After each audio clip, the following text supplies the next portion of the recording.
Sete Lagoas aguarda a aprovação de um projeto de restauração do Museu Histórico pelo Instituto Nacional do Patrimônio Histórico e Artístico, o IPHAN.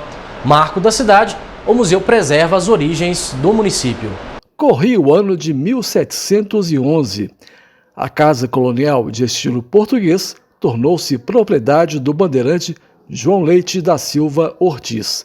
Assim começa a cronologia do Museu Histórico de Sete Lagoas. Essa casa, ela tem uma importância pela arquitetura dela, né? A gente está aqui num imóvel de arquitetura portuguesa colonial simples, né? É uma casa que a gente não tem muita referência em relação à construção. Mas a gente está aqui numa das primeiras casas, nós estamos aqui numa das primeiras casas cobertas de telhas.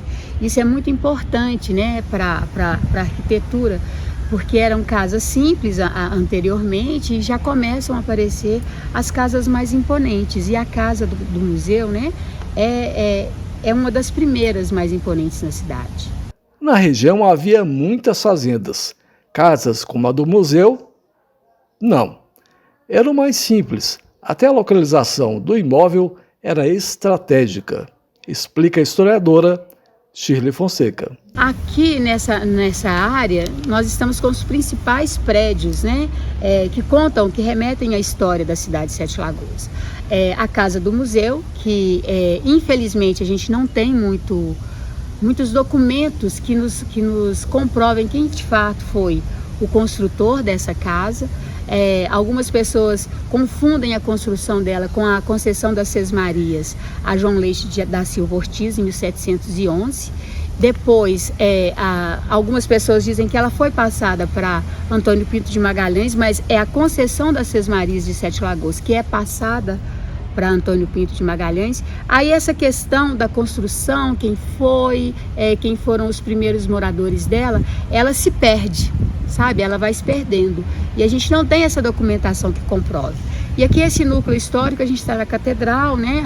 Antes capela a igreja de Santo Antônio, hoje catedral, o Centro Cultural em Joaquim Drummond, Casarão, que foi construído por um padre, Antônio Salustiano Moreira, para passar as festas religiosas na cidade. A Praça Tiradentes, a antiga Praça do Comércio, onde tinham os principais pontos comerciais da cidade, o antigo o Hospital Nossa Senhora das Graças, que saiu daqui, foi para onde está hoje, e hoje aqui na praça é o Colégio Regina Passes, antigo Bazar Andrade, que é hoje onde é a capela da escola, era o Bazar Andrade, que era um dos pontos comerciais mais importantes da cidade. A Casa dos Drummond, né, hoje é Mosaico, Templo 8 da Adriana Drummond, tão famoso Templo 8, né, quantas e quantas festas, né, comemorações, exposições foram feitas ali. A Praça Tiradentes em si, e aí a gente começa a aparecer, né, as primeiras casas da Monsenhor Messias, Teatro Redenção, mais à frente os colégios com as arquiteturas imponentes, né, que vão levando até a La Sanci Cunha e Antônio Olinto, onde está a estação ferroviária, né. Há essa ligação, né, Várzea, Rua São José, Museu Histórico, Catedral, Casarão, Praça Tiradentes, Monsenhor Messias, La Sanci Cunha, né, contornando a Lagoa, Paulino, La Sanci Cunha, Antônio Olinto, estação ferroviária. Onde hoje é o Casarão, ao lado pode ter funcionado o posto militar comandado por Tiradentes. Era o controle de entradas e saídas de riquezas em Minas Gerais. É um ponto que muitas pessoas divergem da localização dessa casa de registro de Tiradentes, né? Tiradentes ficou responsável por essa casa de registro aqui em Sete Lagoas, de 1780 a 1781. Eu vou pegar pela fala do saudoso Márcio Vicente. Márcio falava, né, em tantas pesquisas, que a casa de registro seria aqui do lado do Casarão, onde é hoje a casa da Dona Maria Augusta. Eu também defendo essa tese porque os quartéis, eles eram estrategicamente localizados em lugares onde pudesse ter visibilidade de todo o seu entorno, né? quem chega, quem sai, ponto de saída, quem é que está próximo. Então eu também defendo essa tese de que a casa de registro seria ali. Outra questão também que a gente sempre pesquisa e a gente sempre fala é a questão dos animais, né? Eles dependiam muito de cavalos. E os animais, a gente sabe que animal sempre procura o lado mais alto, né? O registro, se for mesmo, né, se a gente pegar por base a localização que o Márcio sempre colocou, ali sim, a gente está no alto e o alto é um ponto de calor. Então, os animais estão protegidos do frio. A várzea não, a várzea já é um lugar mais frio, né? Então, essa estratégia, ela tem que ser bem colocada, porque há lógica nessa defesa.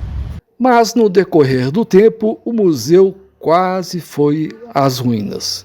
O então vereador Geraldo Rodrigues Lima foi o autor da lei que desapropriou e transformou o imóvel em museu histórico.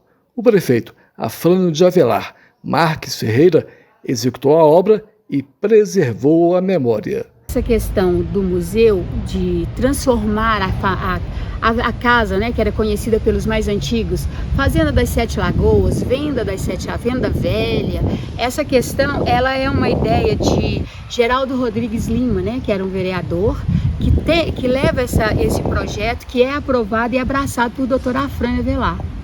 O Dr. Afrânio, ele luta, né, ele faz com que o museu seja preservado. Então, pelas fotos que a gente analisa aqui do museu, ele estava praticamente em ruínas. Então, há esse projeto de desapropriação desse espaço. Esse valor dessa desapropriação, ela é depositada em juízo, porque não se encontram os proprietários para que essa desapropriação seja feita de uma forma mais, vamos dizer assim, não que não tenha sido ilegal, mas que tenha sido tratada com os proprietários. Então, Dr. Afrânio, ele deposita esse valor em juízo. A casa pertencia a João Crisóstomo, que é o último morador da casa, né? Ele desapropria essa casa, então ele começa esse processo de restauro do museu. Ele começa a articular para que o museu essa casa seja transformada em museu de uma forma restaurada, né? Ele procura subsídios lá na Fazenda da Lapa, que a gente vê a esteira, o portãozinho, né, da entrada. Tudo isso ele faz essa pesquisa para que o museu venha a ser restaurado da forma que remetesse de fato às origens dele. Então, em 1970, a casa é restaurada de fato, entregue à população de Sete Lagoas, totalmente da forma que ele queria.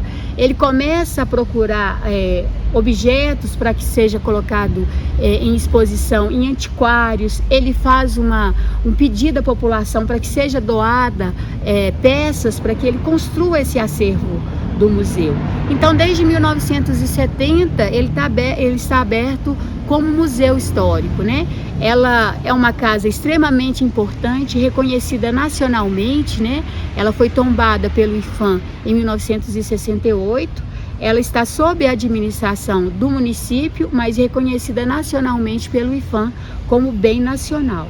Em 2020, o Museu Histórico completou 20 anos de existência.